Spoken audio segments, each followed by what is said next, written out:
G'day guys. Hey everyone. Whoa, welcome to episode 3. This is all about UHF radios. Breaker. 10-4 rubber ducky. We have 30 plus questions here, down from about how many? Oh, nearly 400, if not just over. Yeah, I think for 450 maybe, if you There's include a Instagram. lot of questions. And they're still coming in, but we've capped it. This is what we're answering. Let's just get into it. You repositioned it. Right on my face. Yep.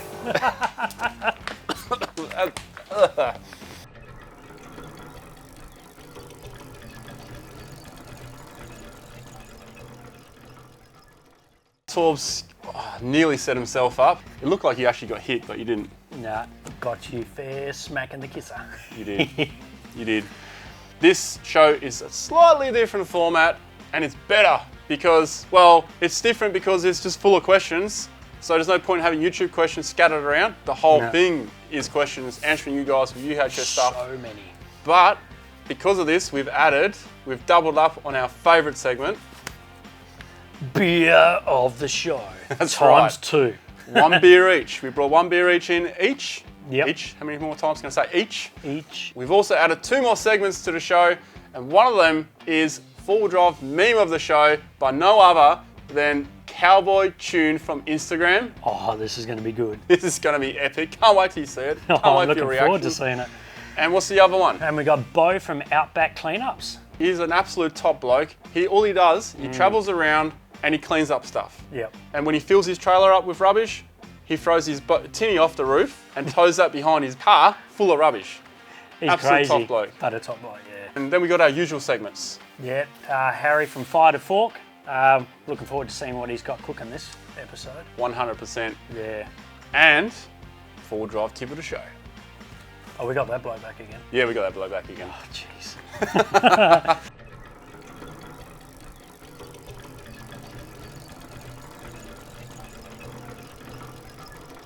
So all these questions we are going to answer during this show have all been fact-checked, and all the technical stuff we asked GME directly, the only Australian manufacturer of communications and radios, which made it really easy for us to actually talk to proper experts who are actually here. And they answered and fact-checked every single question that we are answering for you guys, right here, right now. We're going to do a couple of questions, and then we're going to skip to all these other segments. We're going to mix all this up a bit. Yeah. Now, the long-winded questions, we're going to put them on the screen for you, but we're not going to read them all the way out because otherwise we're going to run out of time. That's right.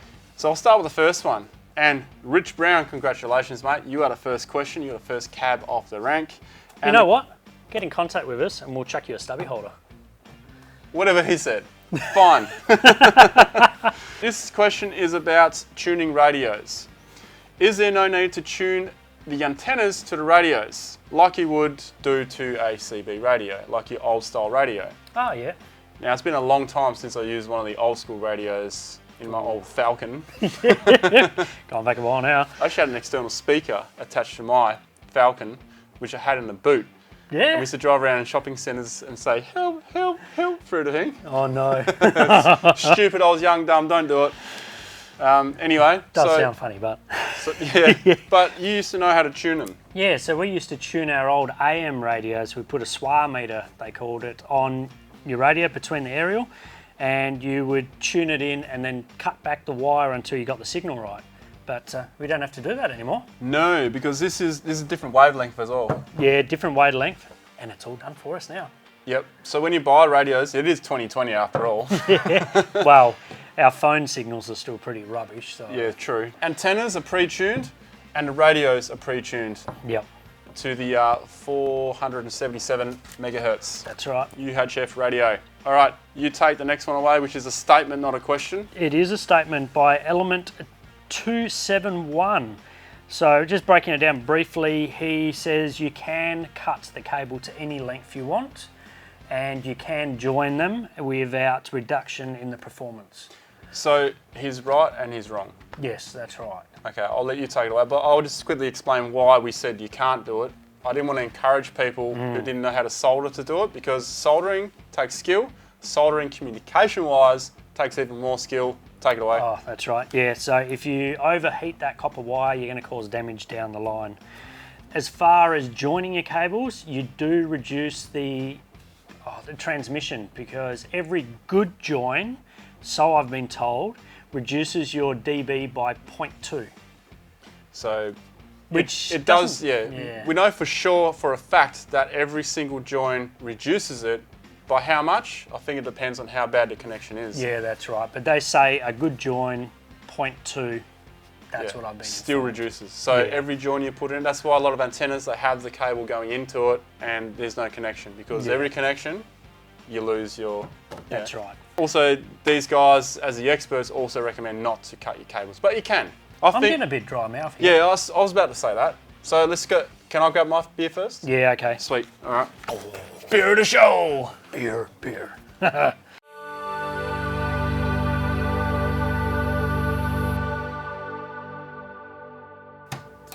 Alright, What are we in for? well. Our magic Ingle has produced us 2 Stone IPAs. There you go, mate. They look like little mini monster cans. All right. Now, one thing Harry mentioned about our beer testing, we need to comment more on the flavours and all those other things. Yep. And I agree, we should get into it more. Now, this was sent to me via the Beer Cartel. One of my patrons on Patreon organised this from the US. Now, these guys send from New South Wales as well, because it came from New South Wales. Okay, yep. But this is, I believe this is an American beer. Is it American beer? Looks dangerous. Looks delicious. Made in the USA. There we go. Yeah. It is an IPA. It is 6.9%. Ooh, lucky we're doing this one now. Stone IPA. I'm super excited about this 2 beers today, man. A 2 beer show. And this guy knows the beers I like, because IPA, 6.9. What does it hold? Oh yeah, sniff test first. Yeah. Smells a lot like Pirate Life, I'm going to say. Yeah, I was going to say, it's very fruity smell. Oh, Whoa. I like that. Straight up. Woo! Ooh, Well, that ends our show. We'll catch you next time. damn. No. That is an That's- impressive drop. There's a party going on in my mouth. There's a bit of dryness at the end. There's definitely a lot of hops in there. Very hoppy, Yeah, very hoppy. but I like it so far. It's actually quite intense. That was good. All right, I'm going to jump around a bit because we've got some of our questions asked directly to us as well. So I'm going to go to the other page now. Oh, okay. Ashley Keep, also a YouTube question. How often do you snap your antenna on the roof when off-roading? Well, I can say to you, I haven't snapped any on the roof. Oh, you haven't actually, have you? because you were laughing at my bulbar then, weren't you? Yeah, I was. On the- You've done as many aerials as I have windscreens. Yeah, I have actually. At least Ariels are cheaper. I have done, I think, 6 plus. Wow. I believe there's more than 6, but I can confirm 6 of them. Time will tell with the fiberglass one. How many have you snapped? 0. 0. Yeah, Well, you've had I've got fat the big, ones. yeah, I got the big fatties on the front. And if you had a skinny one, it was next to the fatty, didn't you? So the fatty was protecting the skinny. yeah. Okay. All right. You take the next one. Oh, Alright. you're going to love the next one. Oh, beautiful. You might have to explain to the audience what we're talking about here too. Yes. So this question's from Dave Cadwell. More of a statement. Yes, it is a statement. Yellow tongue. The yellow tongue, he calls it. So in the Sparky world, this is bloody handy. Fish tape. Or try. Try fish tape. Okay. I've been in the game over 20 years, and there are many, many, many manufacturers of these fish tapes, yellow tongue, cavity tapes. It's just a brand name, and that's the one I use, so we call it yellow tongue. There you go, Dave Cadwell. Heath Peel. Or Pool. Pool. I think it's pool. Okay. Hopefully we got it right. Hopefully we got it right. If we got it incorrect, I'm very sorry. Great vid. So he's referring to the UHF video, obviously the install video we did. Yep. I bought a GME radio similar to the one you put in a center console, but in a bundle with an Ariel. My Ariel is very skinny compared to the one you installed. Will this affect the signal? So according to the experts, at GME, because we're talking about GME radios in particular right here, the RF performance is not affected by the style of antenna. Now, they offer different types of antenna, rubber ducky, elevated feed, and rad domes to suit different applications, i.e. heavy duty rad dome antenna to suit hardcore full driving applications and whatnot. So what I'm understanding from their answer to this question is it doesn't matter what type of antenna or aerial you have, they all perform the same amount of radio wave. Radio wave, yeah. If it's radiation, you have to wear your foil hat. May I remind you to keep sipping on your beer, but you do have two. Yes. If I sip too many times on the beer too fast, some of these answers might get a bit funky. ZR2 Zamboni. Take it away, Torps. Why are the aerials so thick? Antennas in the States are metal, either metal whip or fiberglass coils. Why the size difference? We just have bigger things in Australia? Yeah. Actually, they have bigger things in America, don't they? Everything's big in America. Everything's bigger in America except for your aerials. antennas. So the professional answer is... I love the professional answer. Maybe Aussies wheel harder than our American friends. Smiley face. It's... Yeah. No, It's a friendly joke. It is a friendly joke. I believe it is just because of the physical abuse over here from the bush we go through. They cop it a bit more, where from what we've seen in America and when we were over there, a lot of the wheeling was open. Yeah. There wasn't that much scrub that we went through. And their antennas are really thin, that's right. And Yeah. it was like, you know, like the other black ones we have, it's coiled around this fiberglass thing, whereas they don't have the fiberglass thing, it's just the wire. Yeah. So I guess it's just different styles. Look, you used to be able to get them here. You probably can get them here, I guess. Actually, you can. We used to have them on the work vans. Yeah, okay. So, but you don't go bush bashing when No. the boss is with you anyway. You know what? Zamboni, start your own fiberglass ones there and I'll probably take off. Yeah, Because- you might make a fortune. Because inside this, it's just that wire that you're Thin talking wire. about. Yes, that's right. It's just the casing to protect it. All right, ladies and gents, what we've all been waiting for, the meme of the show. Related. When you're in a convoy, but the UHF isn't working. That's good. Imagine being in a convoy without a UHF radio, you're just out of the conversation the Yeah. whole way. That is so good. But no other than Cowboy Tuned. Oh man, I love that bloke. I would love to see what's going on in his head to be able to come up with this stuff. Oh. Imagine if it was Jonathan Fred Kennedy, JFK. Ooh. Anyway, That's bad. number one, why don't you remove the old whips? 2, will you ever use them again? 3, why are your antennas different sizes? And 4, max height of the antennas you have on your LC. Okay, that's a lot of questions there. Well, I can answer the first one for you. I told you to take the aerials off. I know you did. So when we were filming the whole install video, I didn't have time to remove it because we were just so flat out filming and installing. I've removed it now and I've replaced it with a thin spare AM FM antenna should the other side break, because Again. it's the best spot to put it, right? Yeah, so that's what I've done. So no, I will never use that thick one again. I can guarantee it. It was garbage. It's now in a skip bin down below. What was the other question? Will you ever use them again? No, it's in the bin. Yeah, exactly. Why are the antennas different sizes? That'll be answered very soon with another question. Drum roll. Most asked question. Why are you running 2 units? Ba-boom. Do you want to answer that one? I think we might have 2 different answers, so I'll answer first. Yeah.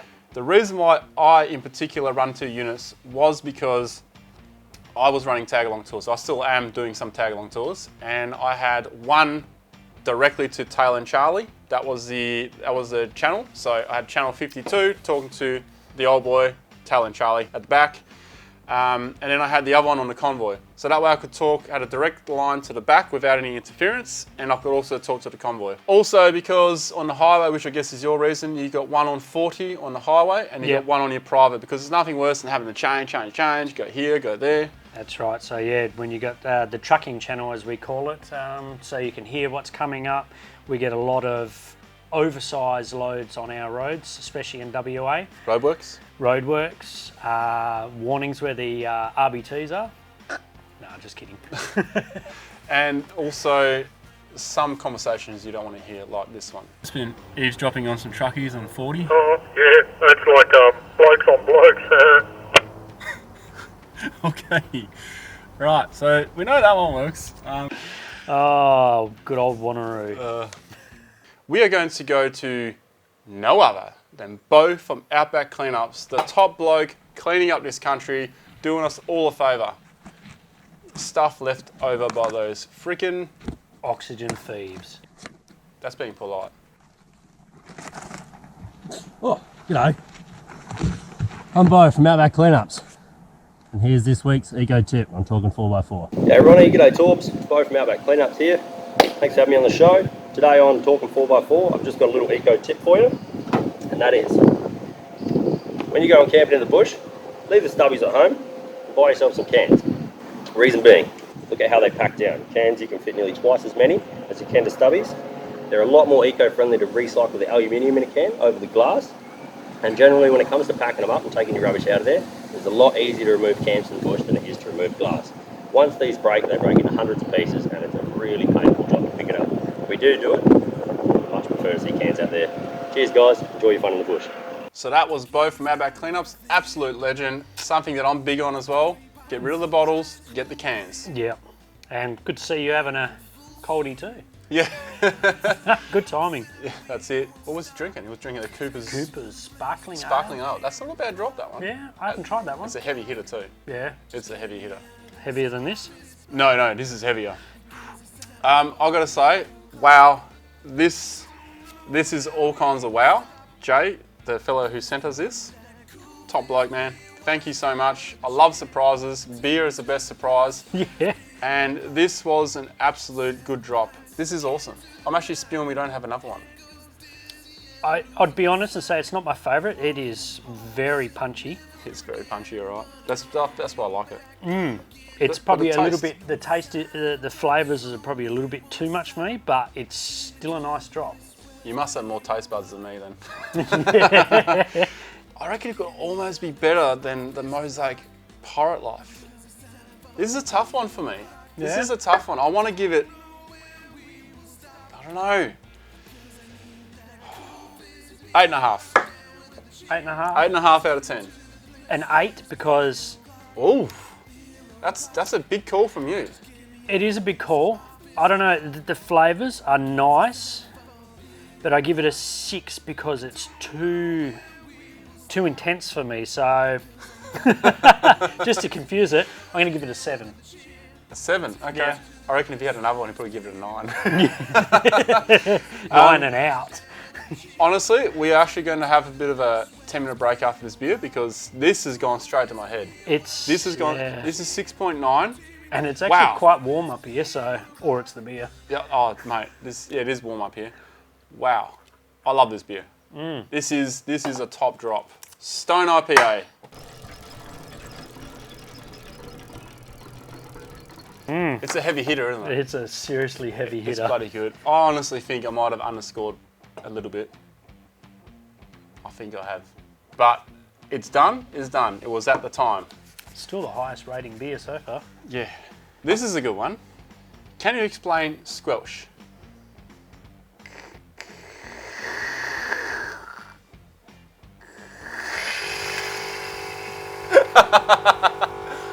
Oh, we're out of smoke. The best way to explain squelch in a full technical, scientific, physics, whatever you want to call it, way. See, I'm not a scientist or a physics teacher. Or Go a to- smart man. Go to Wikipedia. It is pretty well explained in Wikipedia. But in my layman's terms, the Ronnie way of explaining it is, imagine if you picked up all signals, you get all this annoying interference. So what squelch actually does is, if you turn it all the way down, your radio is blocking out all the weak signals. It's blocking out completely all of them. But you can turn it up, and you can try it on your own radio. Turn squelch up, and you can hear all this interference. That interference is all kinds of other radios from a far distance away you're picking up, and all kinds of other interferences as well. So that's pretty much what squelch is. Yeah. So if you're driving around, picture it, there's like heaps of different convoys. Sometimes you can pick up different convoys faintly. That's because they're quite close to you. You can pick up the signal. But people who are 100 k's, 50 k's away, you don't want to hear that because it's just background noise. Yeah, and you can't, they're not coming through clearly, so it's just... It's just annoying. Yeah. Yeah. So, well, what I normally do is I'll go turn it right back so that you got all the static noise, and then just keep turning it until it just disappears, and that's usually where I leave it. Joshua King, he sends us a question. Is there any other way to stop the alternator sound running through the wire next to the battery? My four-wheel drive has the main and second battery on either side of the engine, and my antenna is on the bulbar. Well, nearly all good quality radios use a shielded coax cable, so that will help reduce the noise straight away. It's aluminium webbing that you use to shield it. Yeah, so some use like a foil sheet, some use, as you say, the aluminium webbing, some actually have both. But my recommendation is just don't run it near any heavy gauge, high current cables. Just keep it to the side as best as possible. Yeah, and don't run it near other communication cables either. Say if you have a UHF radio or something that does 125 watts. Yeah, definitely don't run them next to each other because then you'll have serious problems. Yeah, you may or you may not. Yeah. That was a good question actually. Yeah, I like that is that a one. good question. That's a good answer. Our next question is from Haximus. Is he a gladiator? Could be. You know, like Maximus? Yeah, it's not Russell Crowe, is it? Maximus. Nah, he was Maximus. Oh, okay. All right. Don't argue with Maximus when he has a phone in his hand. Sorry. Russell, if you're watching, which you won't be. Yeah. It would be cool if he was. It would be cool. He's definitely not watching the Rabbitohs at the moment because there is no playing going on at the moment. No. All right. Righto. Haximus has a couple of questions. First one we've already answered, why the 2 UHFs but only 4 Ariels? Well, Only 4. but 4 Ariels. And it's just Ronnie being lazy. What are your thoughts on antenna splitter, which can split 2 antennas over the 1 UHF? Great question. And you've had one of these before. Yes, I've done it. So I can back up the professionals. It's definitely not recommended because you actually reduce the signal by quite a bit. I think it's by 1 dB actually, because that prevented me from doing it. Yeah, You're which better is like if you've got a 2.1 and you reduce it by 1 dB, it's nearly pointless. The coax switch is worse than changing antennas. See, this is a rig that you can change to 2.1 to 6.6, but this will reduce your signal by less by changing this connection here than a coax. Oh, definitely. Yeah, and when I ran it, my signal was actually worse than it was originally. So, I remember that, and you reverted. Yep. What's the other question? And his third question is... Oh, it's a kinky question. It is a kinky one. Do you know much about kinking the antenna wire? Will it affect the signal? It won't affect the signal. It's not like a garden hose. Where you restrict the flow. But if you kink it too much and you damage the cable, then it will affect the signal. Yeah. So imagine if you're driving on corrugations and you really got a cable kinked over, it's probably not going to be the best thing. Yeah. So avoid it where possible. It's like these. I go to extraordinary lengths to stop these cables from kinking because these are $250 each, these lavalier mics. Oh, so I shouldn't have tied the excess up in a knot? No. They're 2 good questions, those ones. Yeah, I like those 2 questions. Statement from Chris. Oh, I like this one. Beerad. Beerad. Put the antenna in the middle of the roof if you want the best performance and get a 25 watt radio. 5 watt is crap. Coax length does not matter. That's rubbish. Why is it important? What is it cut to? I believe he's trying to say. Multiples of half wavelength. The wavelength is 730 mils. By the way, why 2 radios on the same band? Okay, lots of questions and statements. The main statement here is, I'm guessing he is not from Australia, or maybe he is, but 25 watt radio you need a license for, and that license costs about $700, and you need to have a legit use to have the license. You cannot use 25 watt radio, and that is governed by the Australian Communications and Media Authority, the MCMA. You can only have a 5 watt radio without a license, that's citizens band.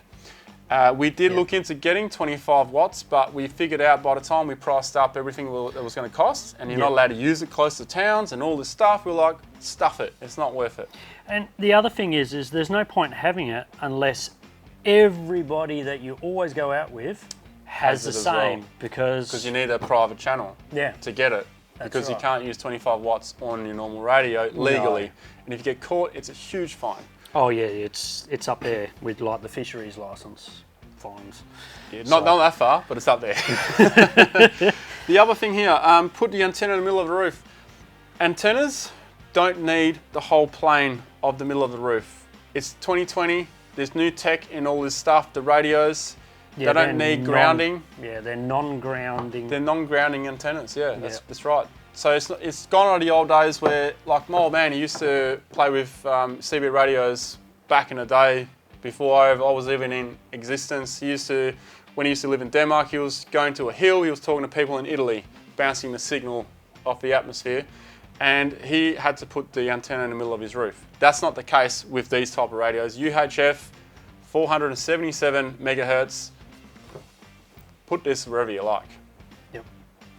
And you have broadcast and you have signal. All right, I think we got one more question, then we're going to go to Harry from Fire to Fork. Yes, all right.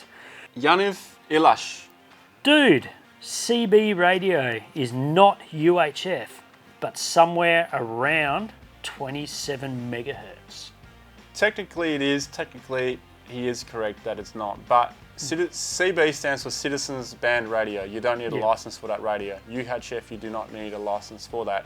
Now the experts here are saying the technical term is 477 megahertz UHF CB radio. Yep. However, UHF CB is often shortened to CB in Australia, even though this is technically incorrect.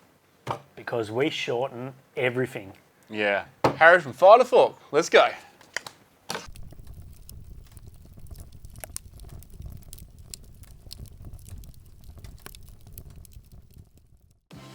Oh, it's that time.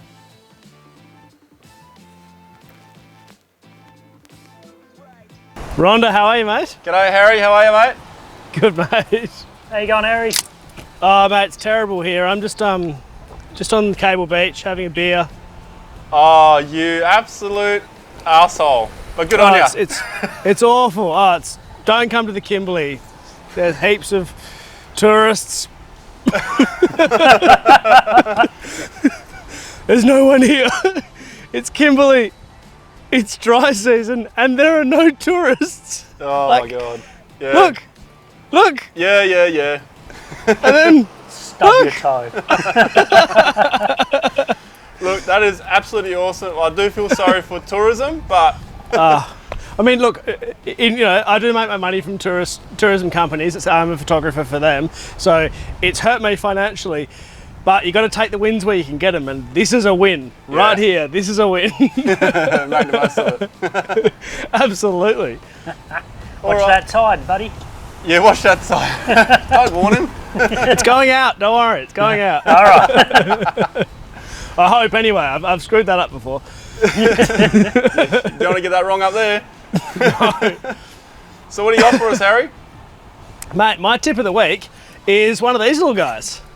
This is a little infrared thermometer. Oh, yeah. Now, I love these things. I guess it's not a tip, it's a tool of the week, but these things are fantastic when you need to know, what your EGTs are, or your radiator temperature, or when you need to know how. Yeah, exactly. Wheel bearings are a really good one. Or when you need to know what temperature your camp oven's at, or you need to know what temperature, particularly for deep frying, is a huge one. When you need it sort of 180, the difference between 180 and 220 is dramatic. It means you've completely ruined a meal, or you've absolutely nailed a meal.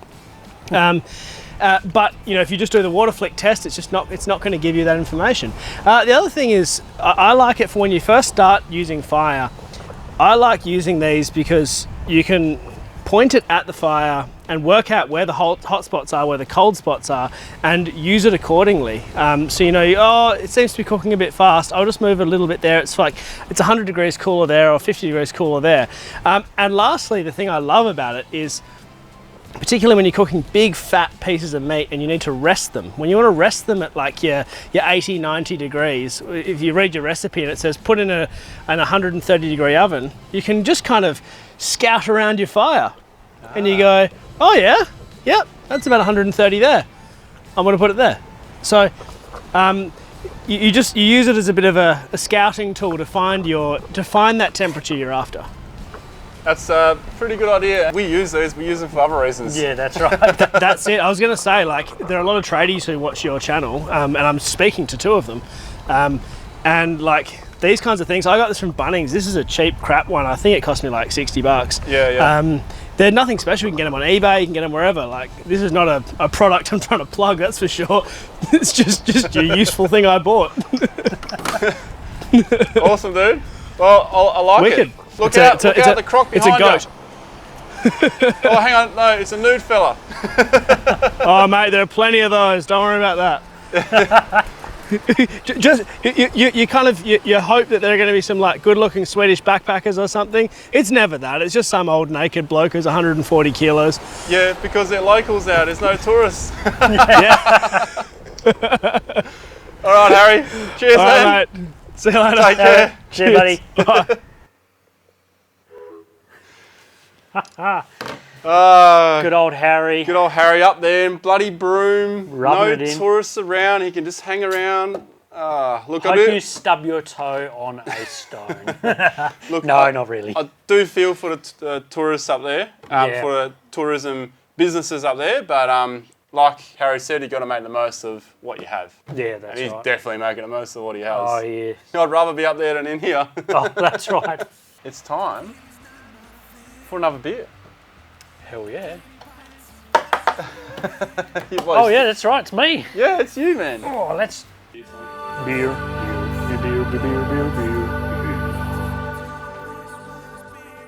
Second beer of the show. What do we got, mates? We have... All right. Maybe we won't go all of them right now. Whoa, XPA. Atomic. Put this back so they stay cold, eh? Oh, we're going mild this time. 4.2. Which isn't that mild, really, when you're... I don't actually know what the difference is between an XPA and an IPA. Yeah. Oh, that was a nice click.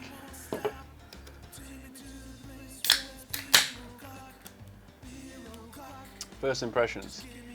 And as usual, at the end we'll conclude it. Oh,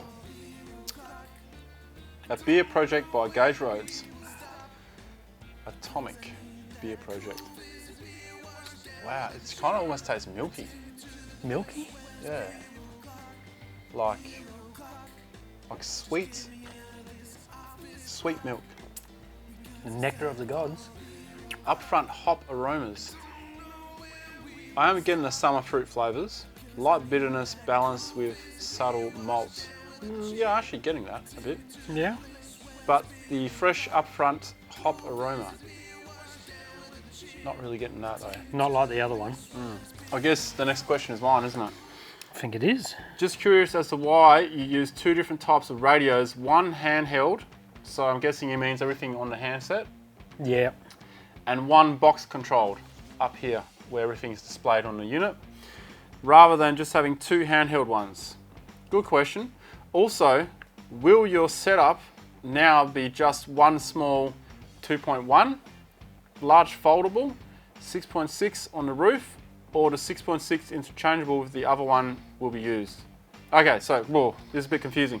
So he's asking if I'll just have two 2.1s on the roof, or if I am going to change it to a 6.6. So between that one And that one and that one. on the roof.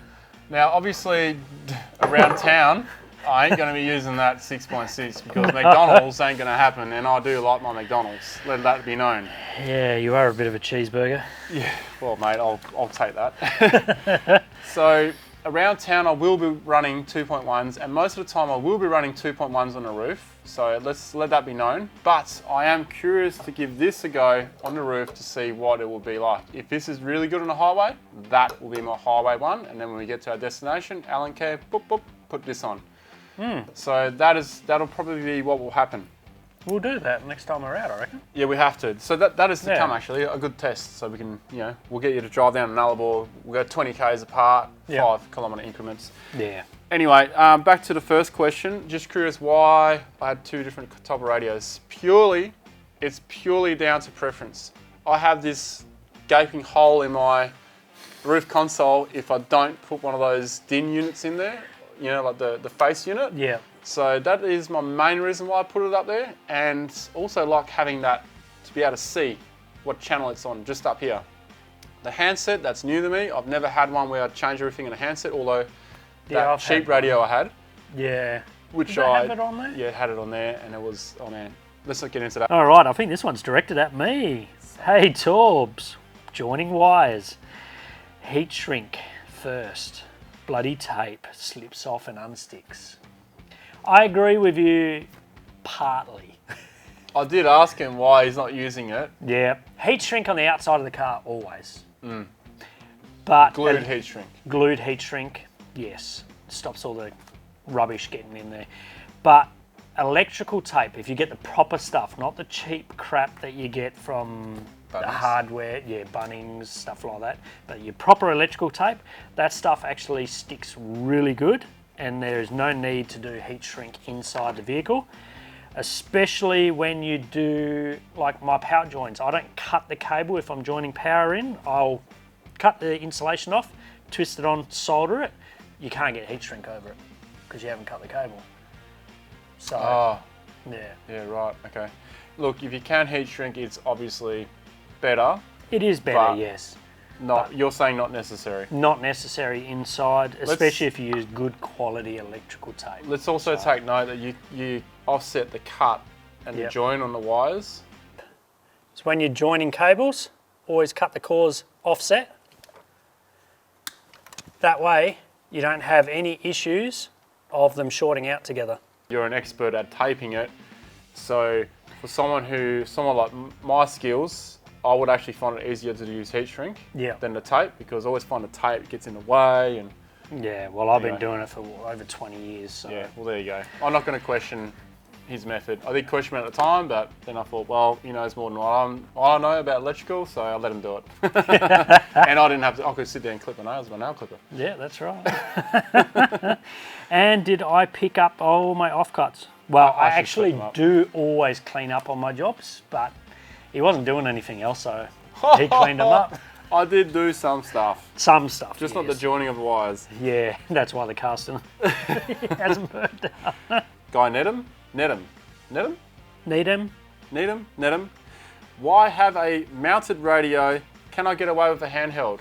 You can get away with a handheld radio. I would recommend, however, go a 5-watter if you can, because it's the most powerful handheld radio you're going to get, which casts the signal further. You can get away with a 1 watt, 2 watt, 3 watts, but do not ever go a 0.5 watt. They are useless. They're good for kids around camp. Yeah. You don't want to spend too much on a radio. You don't want your radio getting trashed. Look, you could get away with these.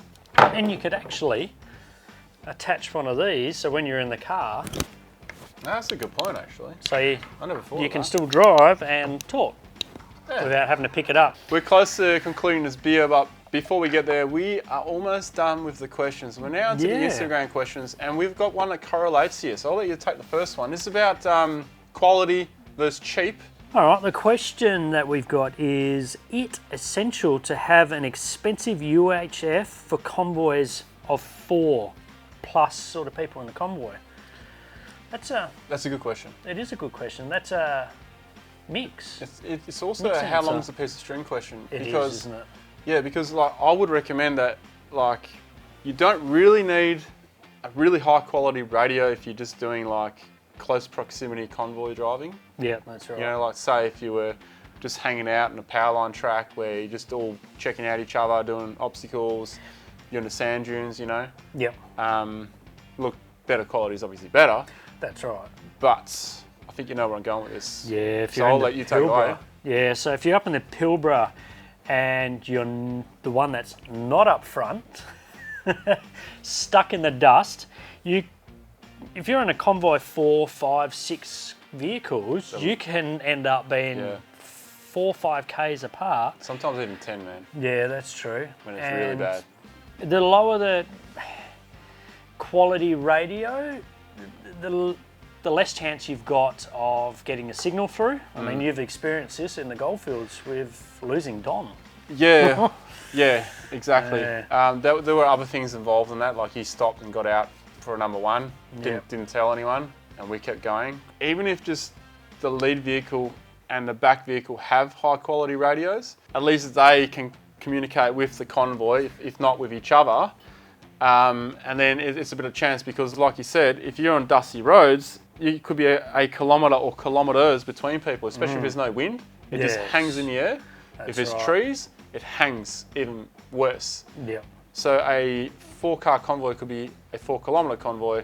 If you all have cheap, inexpensive radios, then you may have struggle over those kilometres if there's turns and trees around. To add further to that question, what's the real difference between cheaper and expensive units of the same brand? So we're not talking brand versus brand here. We're talking the same brand, your entry level and your most quality or expensive level, the one that has all the bells and whistles. Yeah. So that kind of answered the question a little bit, bells Yep. and whistles, Economy. entry level. Yep. So you got audio quality, this is from the experts writing here, audio quality, screen quality, features, like unique features. For example, the Bluetooth on the XRS, Yep. which has, you can enter your name, a convoy name, all kinds of stuff you can do there. It's a very immersive unit you can do a lot of stuff with. Fancy high-tech stuff. And finally, the quality components used. You have a light one, you have a heavy one. Now the heavy one generally means it's got better tech in it. Yeah. And the lighter one, it's sort of like your entry-level tech. It's, it's not made as robust. Well, you know what's going to happen now? What? All these manufacturers are going to start putting lumps of lead inside their handsets, make them heavy, trick you. There you go. All right. Shall we conclude this beer? I think we should. Ooh. I've got to say, the more I've had of this, the better it's getting. The milkiness taste is sort of fading away a little bit. So to start with, I was like, oh man, this is actually a little bit sour. Are you finding it slightly sour? No, I'm not actually. You're not? It's funny. It's funny you Okay. say that. Milky, I don't get. That was the first impression I got. I don't get it now. It's just slightly sour. It's fruity. It's very light on the bitterness, and that's Yeah. why I'm preferring it Yeah, there's over other beers. definitely a lack of bitterness. I don't actually mind it. Look, it's not something that I would race out and get, but if you gave this to me, I'm definitely not complaining. Yeah. Like, I would finish that 6-pack with you. Easy. Yep. I'd take it home too if you want. No. This is not bad. I'll give this, you know what, 6.5. Hang on. It helps to love beer as well. So for a beer to get like lower than 5, it's going to be a crap beer. 8.5. Wow, 8.5. So that's your best beer so far. It's definitely my best beer so far. That I is like that. That is a big statement by Torbs. I think the beer world will be very happy today, the beer gods, because Torbs has had 2 really tasty beers today. He's done a 7 and an 8.5. I envy your taste buds today, mate. Oh yeah, they're having a Well, party. actually, I had 2 really good beers too, I've got to say. Yep. No, I definitely like that. Yeah. I could drink that all night.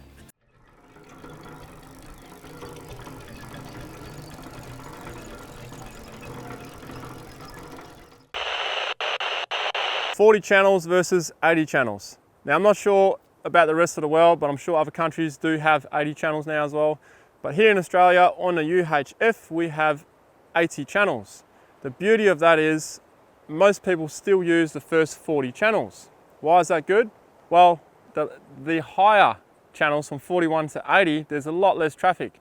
So if you're doing convoy trips or just in general, you and a buddy are out there driving around, I'd suggest going into the later channels because there's a lot less traffic on there and there's a lot less interference from other people trying to talk. We're back again and we are nearly there.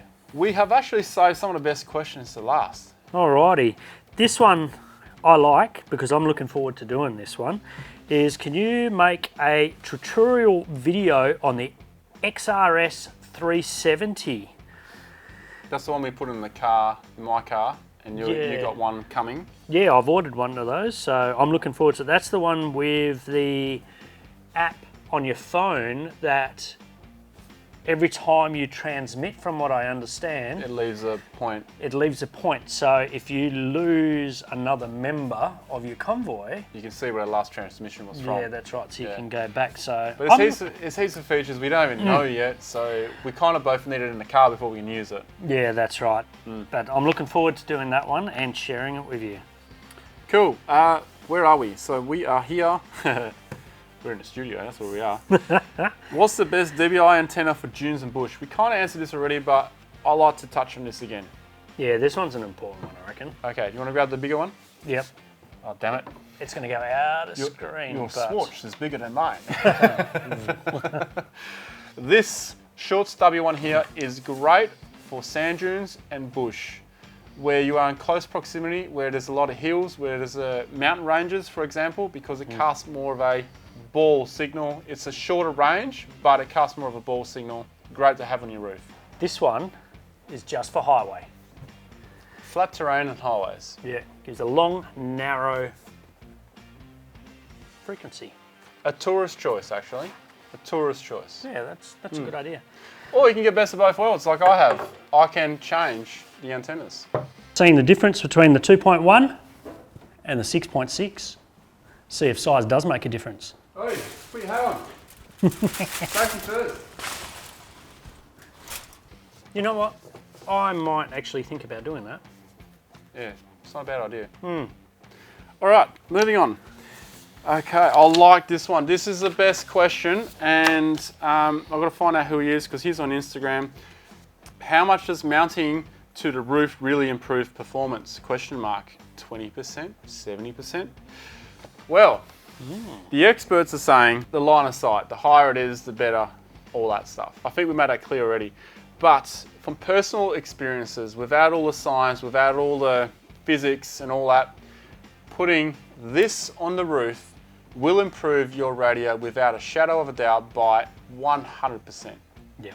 if not more.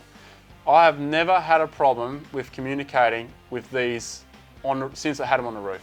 Yeah. Before that, I've had trouble. It's like, I can't really, you're cutting in and out, that kind of thing. Having one of these on the roof is the absolute best thing you can do. Now, in tag-alongs, my old man put one on the roof of his Jeep, and since he did that, like, I can talk to him at the back with a 2.1, and he has a 2.1. We can talk to each other. Now, the whole time I thought this was a 3 dBi, it's a 2.1. And we were talking over kilometres. Yeah. Well, I can back that up. We've parked up next to each other, and I've got my big Ariels mounted on the front, and you've been able to hear whoever we were talking to, where I couldn't get them. They were just dropping in and out. So, Yeah, many times I've actually had that situation. Yeah. So I'm looking forward to changing the way mine's set up, and Yeah, I'm looking forward to that too, because then you actually see that, actually experience the distance on all our trips that we do. prove it. Because, well, look, I already know it's going to work because of the tag-alongs, Yeah. but it's just, you can't go wrong. Put this on your roof. Yeah. It'll be the best thing you can do to your communications. And we don't necessarily mean this fat Ariel. rubber ducky. Just a rubber ducky. That's an what I've been Ariel running for on 5 your years. roof, yeah. Just wanted to clarify that one there. Another bloody good question. This is a good one because I haven't actually experienced this one. Thoughts on a 5-watt portable ciggy lighter setup with mouthpiece and antenna, etc., versus a built-in? Okay, so do you know what that means? Yeah, so that's just like a stick-on aerial that you can just plug your stereo, your two-way into your ciggy lighter. So magnetic base. Yep. This is magnetic. Okay, so this will stick to your roof. That's aluminium, so it's not going to stick. Yeah, I just figured that one out. I was looking at the can then too. Suction We'll cup, stick to that. inside cab. Now this is a brand new unit, but we have a couple of these units which cycle through our tag-along tours, so people can hire radios when we do tag-alongs.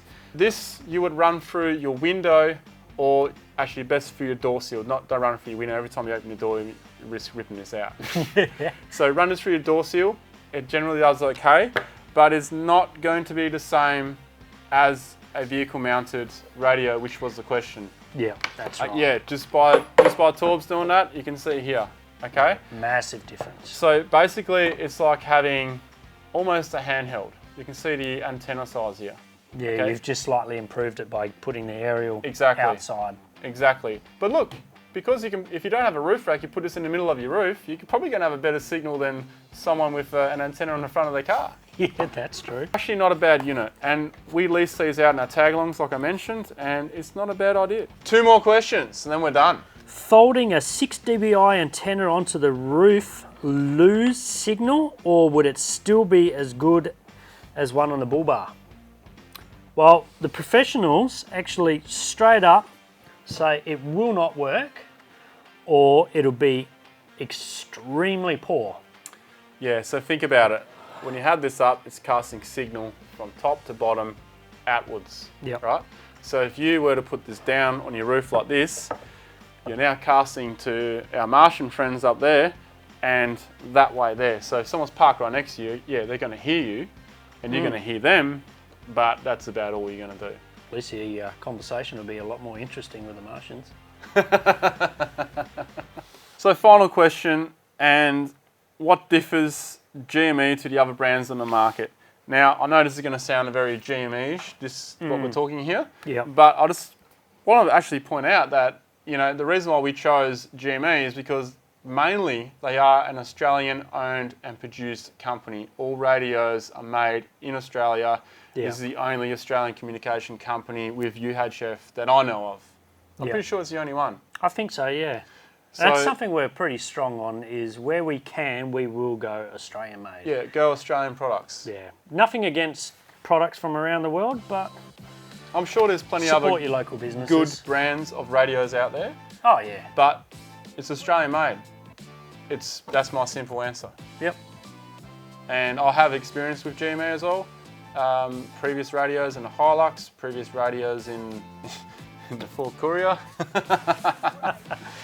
So that is my answer. I'm pretty sure that's, well, you just said that's your answer too. Yeah. So I think we're done here, and there were some good questions in there. I hope you guys were enlightened, and stay tuned for the next one. Hey, and put your topics down below that you want to hear about. Yeah. And we'll do some research and bring it to you.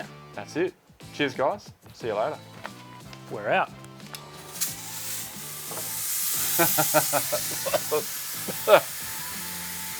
Turn the bastard off. The pizza guy's going to think there's a fire here. Bullseye.